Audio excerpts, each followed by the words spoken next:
उद्वेति सुभग इत्यस्य सूक्तस्य मैत्रावरुणिर्वसिष्ठऋषिः सूर्यो देवता त्रिष्टुप्छन्दः जपे विनियोगः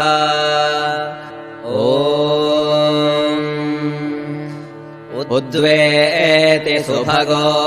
विश्वचक्षाः साधारणः सूर्यो मानुषाणाम् चक्षुर्मित्रस्य वरुणस्य देवश्चर्मे वयः समविव्यक्तमांसे उद्वेति प्रसवेता जनानाम् महान् केतुर्नवः सूर्यस्य समानम् चक्रम् पर्याविवृत्सन्नयदेतशो वहाति धूर्षु युक्तः विभ्राजामान उषसामुपस्थाद्रेभैरुदेत्यनुमद्यमानः एष मे देवः साविता चच्छन्द यः समानम् न प्रामिनाति धामा दिवो रुक्म ऊरुचक्षा उदेति दूरे अर्थस्तरणिर्भ्राजामानः नूनम् जनाः सूर्येण प्रसूता अयन्नर्थानि कृणवन्नपांसि उदुत्यदित्यस्य सूक्तस्य मैत्रावरुणिर्वसिष्ठऋषिः सूर्यो देवता प्रगाथश्छन्दः अन्त्यापुरवुष्णिक् जपे विनियोगः उदुत्यद्दर्शतम् वपुर्दिव एति प्रतिह्वरे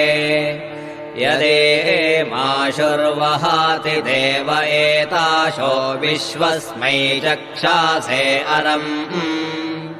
शीर्ष्णः शीर्ष्णो जगातस्तस्थुषस्पतिम् समया विश्वमारजाः सप्त स्वसारः सुविताय सूर्यम् वहन्ति हरितो रथे तच्चक्षुर्देवहीतम् शुक्रमुच्चरात् पश्येम शरदः शतम् जीवेम शरदः शतम् ॐ शान्तिः शान्तिः शान्तिः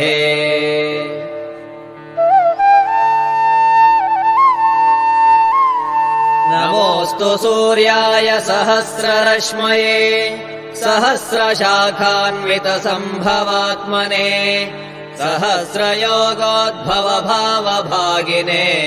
सहस्रसङ्ख्यायुगधारिणे नमः यन्मण्डलम् दीप्तिकरम् विशालम् रत्नप्रभम् तीव्रमनादिरूपम् दारिद्र्यदुःखक्षयकारणम् च पुनातु माम् तत्सवितुर्वरेण्यम् यन्मण्डलम् देवगणैः सुपूजितम् विप्रैस्तुतम् भावनमुक्तिकोविदम् तम् देवदेवम् प्रणमामि सूर्यम् पुनातु माम् तत्सवितुर्वरेण्यम्।